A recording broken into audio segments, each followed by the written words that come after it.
ಎಲ್ಲರಿಗೂ ನಮಸ್ತೆ. Welcome back to ಸುಜಾತಗೌಡ vlogs channel.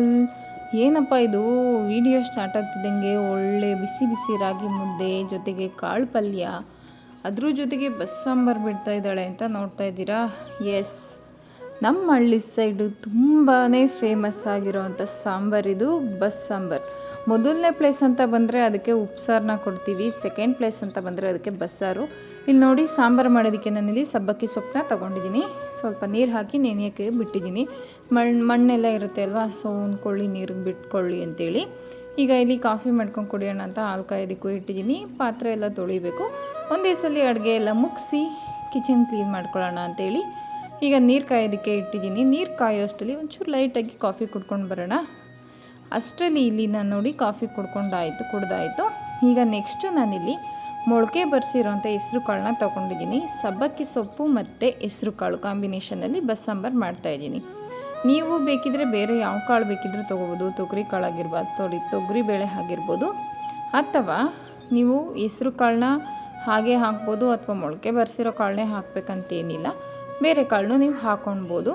ಅಷ್ಟರಲ್ಲಿ ಇಲ್ಲಿ ನೀರು ಕೂಡ ಕಾದಿರೋ ಮಳ್ತಾ ಇರೋವಂಥ ನೀರಿಗೆ ನಾನಿಲ್ಲಿ 1 ಕಪ್ಪಷ್ಟು ಹೆಸ್ರು ಕಾಳನ್ನ ನಾನಿಲ್ಲಿ ಹಾಕ್ತಾಯಿದ್ದೀನಿ. ಮೊಳಕೆ ಬರೆಸಿರೋಂಥ ಹೆಸ್ರು ಕಾಳು ಸ್ವಲ್ಪ ಈಗ ತಿರುವಿಸಿ ಆದಮೇಲೆ ನೋಡಿಲಿ ಈ ಥರ ಆದಮೇಲೆ ನಾನಿಲ್ಲಿ ಇದಕ್ಕೆ ಬೇಕಾಗಿರೋಷ್ಟು ಸೊಪ್ಪು ಮತ್ತು ಕಾಳು ಬೇಯೋದಕ್ಕೆ ಬೇಕಾಗಿರೋಷ್ಟು ಉಪ್ಪನ್ನ ನಾನಿಲ್ಲಿ ಹಾಕ್ಕೊತಾ ಇದ್ದೀನಿ. ಈಗ ಕಾಳು ಬೇಯೋ ಅಷ್ಟರಲ್ಲಿ ಸಬ್ಬಕ್ಕಿ ಸೊಪ್ಪನ್ನ ಸಣ್ಣಕ್ಕೆ ಕಟ್ ಮಾಡ್ಕೊಂಬಿಡೋಣ ಅಲ್ವಾ. ನೋಡಿ, ನಾನು ಏನಾದರೂ ಅಡುಗೆ ಮಾಡ್ತಿದ್ರೆ, ಕೆಲಸ ಮಾಡ್ತಿದ್ರೆ ನನ್ನ ಮಗಳು ಬರ್ತಾಳೆ ಫಸ್ಟು, ನಾನು ಮಾಡ್ತೀನಿ ಕೊಡಮ್ಮ, ನಾನು ಮಾಡಿಕೊಡ್ತೀನಿ ಅಂತ. ಬಟ್ ಅದೇ ಓದ್ಕೊಂಬರ್ಕೊ ಅಂದರೆ ಮಕ್ಳಿಗೆ ಆಗಲ್ಲ. ಈ ಥರ ಏನಾದರೂ ಕೆಲಸ ಮಾಡುವಾಗ ನಾನು ಮಾಡ್ತೀನಿ ಅಂತ ಮಾತ್ರ ಮಧ್ಯೆ ಬರ್ತಾರೆ. ನೋಡಿ, ಈಗ ಸೊಪ್ಪೆಲ್ಲ ಕಟ್ ಮಾಡಿ ಇಟ್ಕೊಂಡಿದ್ದಾಯಿತು. ಸಬ್ಬಕ್ಕಿ ಸೊಪ್ಪನ್ನ ಸಣ್ಣಕ್ಕೆ ಕಟ್ ಮಾಡಿ ಇಟ್ಕೊಂಡಿದ್ದೀನಿ ಈಗ ಸೈಡ್ಗೆ. ಅದಾದ ನಂತರ ನಾನಿಲ್ಲಿ ಮಸಾಲೆಗೆ ಒಂದು ಜಾರನ್ನ ತೊಗೊತಾ ಇದ್ದೀನಿ. ಮಸಾಲೆ ರೆಡಿ ಮಾಡ್ಕೊಳ್ಳೋಣ, ಕಾಳೆಲ್ಲ ಬೇಯ್ಕೊಳ್ಳೋ ಅಷ್ಟರಲ್ಲಿ. ಈಗ ನಾನಿಲ್ಲಿ ಮಸಾಲೆಯಾಗೆ ಜಾರ್ಗೆ ಏನೇನು ಐಟಮ್ಸ್ ಹಾಕಿದ್ದೀನಿ ಅಂತ ವಿಡಿಯೋ ಕ್ಯಾಪ್ಚರ್ ಆಗಿಲ್ಲ, ಸೊ ನಾನು ಹೇಳ್ತೀನಿ, ಕೇಳಿಸ್ಕೊಳ್ಳಿ. ಇಲ್ಲಿ ನಾನು ಈ ಜಾರ್ಗೆ 1 ಟೊಮೆಟೊ, 1 ಈರುಳ್ಳಿ, ಹಾಗೆ 1-2 ಪೀಸು ಲವಂಗ, 2 ಪೀಸಷ್ಟು ಚಕ್ಕೆನ ಹಾಕಿದ್ದೀನಿ. ಅದಾದ ನಂತರ ನಾನು ಇದಕ್ಕೆ ನಾವು ಬೇಳೆ ಸಾಂಬಾರಿಗೆಲ್ಲ ಬಳಸ್ತೀವಲ್ವ ಖಾರದ ಪುಡಿ, ಆ ಖಾರದ ಪುಡಿನ ಹಾಕಿದ್ದೀನಿ. ಅದ್ರ 2 ಸ್ಪೂನು ಖಾರದ ಪುಡಿಗೆ 1 ಸ್ಪೂನಷ್ಟು ಧನಿಯಾ ಪುಡಿನ ಹಾಕಿದ್ದೀನಿ. ಅದಾದ ನಂತರ ನಾನಿಲ್ಲಿ ಹಸಿ ತೆಂಗಿನ ತುರಿ, ಹಾಗೆ ಶುಂಠಿ ಮತ್ತು ಬೆಳ್ಳುಳ್ಳಿ, ಅದ್ರ ಜೊತೆಗೆ ನಾನು ಕೊತ್ತಂಬರಿ ಸೊಪ್ಪು ಮತ್ತು ಇದಕ್ಕೆ ಮೇನ್ ಇಂಗ್ರೀಡಿಯೆಂಟ್ ಬಂದು ಹುಣಸೆ ಹಣ್ಣು, ಓಕೆನಾ. ಇದಿಷ್ಟನ್ನು ಹಾಕ್ಕೊಂಡು ಇದಕ್ಕೆ ಬೇಕಾಗಿರೋಷ್ಟು ನೀರನ್ನು ಹಾಕಿ ಸಾಫ್ಟಾಗಿ ನೈಸಾಗಿ ರುಬ್ಕೊಂಡು ಬರೋಣ. ತರಿಯಾಗಿ ರುಬ್ಕೊಂಡು ಬರೋದು ಬೇಡ, ನೈಸ್ಗೆ ಸಾಫ್ಟಾಗಿ ರುಬ್ಕೊಂಡು ಬಂದರೆ ಸಾಕು. ಟೇಸ್ಟ್ ಸೂಪರಾಗಿ ಬರುತ್ತೆ. ನೋಡಿ, ಇಷ್ಟಿದ್ರೆ ಸಾಕು. ಇದಕ್ಕಿಂತ ಜಾಸ್ತಿ ನುಣ್ಣಗೆ ರುಬ್ಬಿದ್ರೂ ಚೆನ್ನಾಗಿರುತ್ತೆ, ಇಷ್ಟಿದ್ರೂ ಚೆನ್ನಾಗಿರುತ್ತೆ. ಆದರೆ ತರಿಯಾಗಂತೂ ರುಬ್ಬೋದು ಬೇಡ, ಓಕೆನಾ. ಈಗ ನೆಕ್ಸ್ಟು ನಾನಿಲ್ಲಿ ಈ ಮಸಾಲೆ ರುಬ್ಬಿರೋಂಥ ಮಸಾಲೆನ ಸೈಡಿಗೆ ಇಟ್ಕೊಳ್ತೀನಿ. ಈಗ ನೋಡಿ, ಅಷ್ಟರಲ್ಲಿ ಕಾಳು ಕೂಡ ಚೆನ್ನಾಗಿ ಬೆಂದ್ಕೊಂಡಿದೆ. ನಿಮಗೆ ಗೊತ್ತಾಗಲಿಲ್ಲ ಅಂದರೆ ಈಗ ಸೌಟಲ್ಲಿ ಹಿಂಗೆ ಎತ್ಕೊಂಡಿದ್ದೀವಿ ಅಲ್ವಾ, 1-2 ಕಾಳನ್ನ ಹಿಂಗೆ ಕೈಯಲ್ಲಿ ಎತ್ಕೊಂಡು ಪ್ರೆಸ್ ಮಾಡಿ ನೋಡಿ, ಇದ್ಕಿ ನೋಡಿ, ಆಗ ನಿಮಗೆ ಗೊತ್ತಾಗುತ್ತೆ ಸಾಫ್ಟ್ ಆಗಿದೆಯಾ ಅಥವಾ ರಫ್ ಆಗಿದೆಯಾ ಅಂತೇಳಿ, ಆಗ ಗೊತ್ತಾಗುತ್ತೆ. ಈಗ ಬೆಂದಿರೋವಂಥ ಕಾಳಿಗೆ ನಾನು 1 ಹಿಡಿಯಷ್ಟು ಹಸಿ ತೆಂಗಿನ ತುರಿನ ನಾನಿಲ್ಲಿ ಹಾಕ್ಕೊತಾ ಇದ್ದೀನಿ, ಕಾಯಿ ತುರಿನ. ಅದು ನೀವು ನೋಡ್ಕೊಂಡು ಹಾಕ್ಕೊಳ್ಳಿ, ಕಾಯಿ ತುರಿ ಹಾಕಿದ್ರೆ ಟೇಸ್ಟ್ ತುಂಬ ಚೆನ್ನಾಗಿ ಬರುತ್ತೆ. ಅದಾದ ನಂತರ ನಾನಿಲ್ಲಿ ಕಾಯಿ ತುರಿ ಹಾಕಿದ್ಮೇಲೆ ಕಟ್ ಮಾಡಿ ಇಟ್ಕೊಂಡಿದ್ದೀನಲ್ವ ಸಣ್ಣಗೆ ಸಬ್ಬಕ್ಕಿ ಸೊಪ್ಪು, ಅದನ್ನು ಕೂಡ ನಾನು ಹಾಕಿ ಚೆನ್ನಾಗಿ ಬೇಯಿಸ್ಕೊತಾ ಇದ್ದೀನಿ. ಈ ಸಾಂಬಾರಲ್ಲಿ ಸೊಪ್ಪು ಚೆನ್ನಾಗಿ ಬೇಯಬೇಕು. ಸ್ವಲ್ಪ ಹಸಿ ವಾಸನೆ ಇತ್ತು ಅಂದರೂ ಕೂಡ ಟೇಸ್ಟ್ ಹೋಗ್ಬಿಡುತ್ತೆ, ಸೊಪ್ಪು ಕಾಳು ತಿನ್ನೋದಕ್ಕಾಗಲ್ಲ, ಹಾಗಾಗ್ಬಿಡುತ್ತೆ. ಹಾಗಾಗಿ ನೀವು ನೋಡಿ, ಈ ಥರ ನಾನು ತೋರಿಸ್ತೀನಲ್ವ ನಿಮಗೆ, ಈ ಥರ ಕಂಪ್ಲೀಟಾಗಿ ಬೇಯಿಸ್ಕೊಳ್ಳಿ. ನೀವು ಸೊಪ್ಪನ್ನು ಅಷ್ಟೇ ಕೈಯಲ್ಲಿ ಇಟ್ಕೊಂಡು ಹಿಂಗೆ ಪ್ರೆಸ್ ಮಾಡಿದ್ರೆ ಅದು ಸ್ಮ್ಯಾಶ್ ಥರ ಆಗಬೇಕು. ಯಾಕಂದರೆ ಇದು ಸಬ್ಬಕ್ಕಿ ಸೊಪ್ಪಲ್ವಾ, ಬೇರೆ ಸೊಪ್ಪಾದರೆ ನಿಮಗೆ ಗೊತ್ತಾಗುತ್ತೆ, ಬಟ್ ಸಬ್ಬಕ್ಕಿ ಸೊಪ್ಪು ಸ್ವಲ್ಪ ಜಾಸ್ತಿ ಬೆಂದ್ರೇ ಟೇಸ್ಟ್ ಸಿಗೋದು. ಆಮೇಲೆ ನೀವು ಸಬ್ಬಕ್ಕಿ ಸೊಪ್ಪನ್ನೇ ಹಾಕ್ಬೇಕಂತ ಏನಿಲ್ಲ, ಬೇರೆ ಸೊಪ್ಪನ್ನು ಕೂಡ ನೀವು ಹಾಕ್ಕೊಳ್ಬೋದು ಇದಕ್ಕೆ ಬಸ್ಸಾರು ಮಾಡೋದಕ್ಕೆ. ಈಗ ಕಾಳು ಸೊಪ್ಪು ಎಲ್ಲ ಬೆಂದಿದೆ, ಅದನ್ನು ನಾನು ಸಪ್ರೇಟಾಗಿ ಬಸ್ಕೊತಾ ಇದ್ದೀನಿ. ಈಗ ನೋಡಿ, ಕಾಳು ಸಪ್ರೇಟು ಮತ್ತು ನೀರು ಸಪ್ರೇಟ್ ಮಾಡ್ಕೊತಾ ಇದ್ದೀನಿ.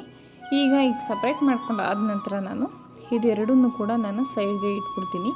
ಈಗ ನಾವು ಸಾಂಬಾರಿಗೆ ಒಂದು ಒಗ್ಗರಣೆ ಹಾಕೊಳ್ಳೋಣ, ಅಷ್ಟರಲ್ಲಿ ಈ ನೀರೆಲ್ಲ ಸೋರ್ಕೊಳ್ಳಿ. ಈಗ ನೋಡಿ, ಒಂದು ತಪ್ಪಲೆ ಇಟ್ಕೊಂಡಿದ್ದೀನಿ ನಾನಿಲ್ಲಿ. ಈ ತಪ್ಪಲೆಗೆ ನಾನಿಲ್ಲಿ 2 ಸ್ಪೂನಷ್ಟು ಎಣ್ಣೆನ ಹಾಕ್ಕೊತಾ ಇದ್ದೀನಿ. ಎಣ್ಣೆ ಬಿಸಿ ಆದಮೇಲೆ ನಾನಿಲ್ಲಿ ಸಾಸಿವೆನ ಹಾಕ್ತಾಯಿದ್ದೀನಿ, ಹಾಗೆ ಕರಿಬೇವನ್ನ ಕೂಡ ಹಾಕ್ಕೊತೀನಿ, ಒಣಮೆಣ್ಸಿನ್ಕಾಯಿನ ಕೂಡ ಹಾಕ್ಕೊತೀನಿ. ನಾನು ಸಾಮಾನ್ಯವಾಗಿ ಎಲ್ಲ ಸಾಂಬಾರಿಗೂ ನೀವು ನೋಡಿರ್ತೀರ ಜೀರಿಗೆ ಕೂಡ ನಾನು ಹಾಕ್ತೀನಿ, ಬಟ್ ಈ ಸಾಂಬಾರಿಗೆ ಹಾಕಲ್ಲ, ಯಾಕಂದರೆ ಟೇಸ್ಟ್ ಹೋಗಿಬಿಡುತ್ತೆ, ಅದು ಬಸ್ಸಾರು ಅನಿಸ್ಕೊಳ್ಳಲ್ಲ. ಸೊ ಹಾಗಾಗಿ ಹಾಕೋದಿಲ್ಲ. ಈಗ ನೋಡಿ ಮೆಣಸಿನ್ಕಾಯಿ ಎಲ್ಲ ಹಾಕಾದ್ಮೇಲೆ ಜಜ್ಕೊಂಡಿರೋವಂಥ ಬೆಳ್ಳುಳ್ಳಿನ ಹಾಕ್ತೆ.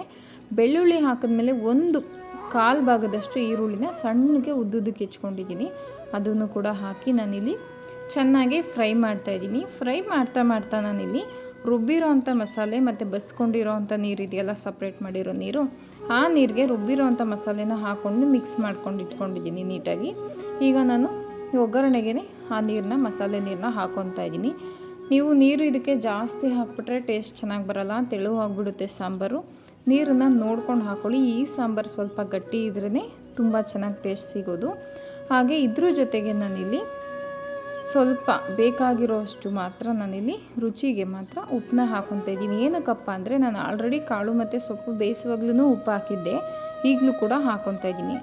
ಅದು ಸೊಪ್ಪು ಕಾಳಿಗೆ ಪರ್ಫೆಕ್ಟಾಗಿರುತ್ತೆ, ಆಗಲೇ ಹಾಕಿರೋ ಉಪ್ಪು. ಇದು ಮಸಾಲೆ ಎಲ್ಲ ಎಕ್ಸ್ಟ್ರಾ ಹಾಕಿದ್ದೀವಿ ಅಲ್ವಾ, ಸೊ ಹಾಗಾಗಿ ಉಪ್ಪು ಸ್ವಲ್ಪ ನೋಡ್ಕೊಂಡು ಹಾಕ್ಕೊಳ್ಳಿ.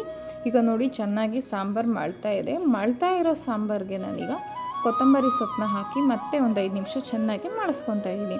ನಿಜ ಈ ಸಾಂಬಾರು ಮಾಡ್ತಿರ್ಬೇಕಾದ್ರೆ ಅದ್ರ ಫ್ಲೇವರ್ ಹೇಗೆ ಬರುತ್ತೆ ಅಂದರೆ, ಅಕ್ಕಪಕ್ಕ ಇರೋ ಮನೆ ಜನಗಳು ಇವ್ರು ಯಾರ ಮನೇಲೋ ಮೀನು ಸಾಂಬಾರು ಮಾಡ್ತಾಯಿದ್ದಾರಲ್ಲ ಅಂತ ಅನ್ಬೇಕು, ಆ ಥರ ಇರುತ್ತೆ. ಇದು ಟೇಸ್ಟ್ ಕೂಡ ಅಷ್ಟೇ, ಫ್ಲೇವರ್ ಕೂಡ ಅಷ್ಟೇ. ಒಂದ್ಸಲಿ ಮಾಡಿ ನೋಡಿ, ನಿಮಗೂ ಕೂಡ ಗೊತ್ತಾಗುತ್ತೆ ಈ ರುಚಿ ಅನುಭವ. ಈಗ ಸಾಂಬಾರೆಲ್ಲ ಕಂಪ್ಲೀಟಾಗಿ ರೆಡಿಯಾಗಾಯಿತು. ಈಗ ನೆಕ್ಸ್ಟು ನಾನಿಲ್ಲಿ ಸೊಪ್ಪು ಕಾಳನ್ನ ಒಗ್ಗರಣೆ ಹಾಕ್ಕೊತಾ ಇದ್ದೀನಿ. ಈಗ ಒಂದು ಚಿಕ್ಕ ಬಾಣಲಿ ಇಟ್ಕೊಂಡಿದ್ದೀನಿ, ಅದಕ್ಕೆ 1 ಸ್ಪೂನಷ್ಟು ಅಥವಾ 2 ಸ್ಪೂನಷ್ಟು ಎಣ್ಣೆನ ಹಾಕಿದ್ದೀನಿ. ಇಲ್ಲಿ ನಾನು ಸಾಸಿವೆ ಆಗಲಿ ಕರಿಬೇವು ಆಗಲಿ ಅಥವಾ ಒಣಮೆಣ್ಸಿನ್ಕಾಯಿ ಏನೂ ಹಾಕ್ಕೊತಿಲ್ಲ, ನೀವು ಬೇಕಿದ್ದರೆ ಹಾಕ್ಕೊಬೋದು. ಈಗ ನಾನು ಕಾದಿರೋವಂಥ ಎಣ್ಣೆಗೆ ಕಟ್ ಮಾಡ್ಕೊಂಡಿರೋಂಥ ಸಣ್ಣ ಕಟ್ ಮಾಡಿರೋವಂಥ 1 ಈರುಳ್ಳಿನ ಹಾಕ್ಕೊಂಡಿದ್ದೀನಿ, ಮೀಡಿಯಮ್ ಸೈಜ್ದು 1 ಈರುಳ್ಳಿ ಹಾಕಿ ಇಲ್ಲಿ ಈರುಳ್ಳಿ ಕಲರ್ ಚೇಂಜ್ ಆಗೋ ತನಕ ಚೆನ್ನಾಗಿ ಫ್ರೈ ಮಾಡ್ಕೊಬೇಕು. ಅದಾದ ನಂತರ ನಾನಿಲ್ಲಿ ಮೇಯ್ನು ಈ ಕಾಳು ಸೊಪ್ಪಿಗೆ ಟೇಸ್ಟ್ ಸಿಗೋದು ಏನಪ್ಪ ಅಂದರೆ, ಈ ಧನಿಯಾ ಪುಡಿಯಿಂದ 1 ಸ್ಪೂನಷ್ಟು ಧನಿಯಾ ಪುಡಿನ ಹಾಕಿ ಚೆನ್ನಾಗಿ ಫ್ರೈ ಮಾಡ್ಕೊತಾ ಇದ್ದೀನಿ. ನೋಡಿ, ಈ ಕಾಳು ಸೊಪ್ಪು ಟೇಸ್ಟ್ ಸಿಗಬೇಕಂದ್ರೆ ಮೇಯ್ನ್ ಇಂಗ್ರೀಡಿಯೆಂಟು ಧನಿಯಾ ಪುಡಿನೇ ಆಗಿರುತ್ತೆ. ಈಗ ಧನಿಯಾ ಪುಡಿನ ಹಾಕಿ ಚೆನ್ನಾಗಿ ಫ್ರೈ ಮಾಡಾದ್ಮೇಲೆ ಸೊಪ್ಪು ಕಾಳನ್ನ ಹಾಕಿ ಕಂಪ್ಲೀಟಾಗಿ ನೀಟಾಗಿ ಮಿಕ್ಸ್ ಮಾಡ್ಕೊಬೇಕು. ಈರುಳ್ಳಿ, ಎಣ್ಣೆ ಅಥವಾ ಧನಿಯಾ ಪುಡಿ ಮಸಾಲೆ ಏನು ಹಾಕಿದ್ವಿ ಅಲ್ವಾ, ಅದೆಲ್ಲ ನೀಟಾಗಿ ಸೊಪ್ಪು ಕಾಳಿಗೆ ಕಂಪ್ಲೀಟಾಗಿ ಬೆರೆತೋಗ್ಬೇಕು. ಅಷ್ಟು ನೀಟಾಗಿ ಬಸ್ಕೊಂಡ್ರೆ ಸಾಕು. ನೋಡಿ, ಈ ಥರ ಬೆರೆಸ್ಕೊಂಡ್ರೆ ಸಾಕು, ಮಿಕ್ಸ್ ಮಾಡಿಕೊಂಡ್ರೆ. ಈಗ ಕಂಪ್ಲೀಟಾಗಿ ರೆಡಿಯಾಗಿದೆ. ಯಾರಿಗೆ ಇಷ್ಟ ಆಗಲ್ಲ ಹೇಳಿ ಈ ಥರ? ನಮ್ಮ ಹಳ್ಳಿ ಕಡೆ ಅಂತೂ ತುಂಬ ಫೇಮಸ್ಸಪ್ಪ. ಫಸ್ಟ್ ಪ್ಲೇಸು ನಾವು ಉಪ್ಪು ಸಾಂಬಾರು ಕೊಡ್ತೀವಿ ಉಪ್ಸಾರಿಗೆ, ಸೆಕೆಂಡ್ ಪ್ಲೇಸ್ಮೆಂಟ್ ಬಂದು ನಾವು ಬಸ್ಸಾರಿಗೆ ಕೊಡೋದು, ಯಾಕಂದರೆ ಅಷ್ಟು ಚೆನ್ನಾಗಿರುತ್ತೆ. ಆ್ಯಂಡ್ ಯಾರೆಲ್ಲ ನನ್ನ ವೀಡಿಯೋಸ್ ನೋಡ್ತಾ ಇದ್ದೀರಾ, ನಿಮ್ಮೆಲ್ಲರಿಗೂ thank you so much. And subscribe ಮಾಡೋದನ್ನ ಮಾತ್ರ ಮರಿಬೇಡಿ.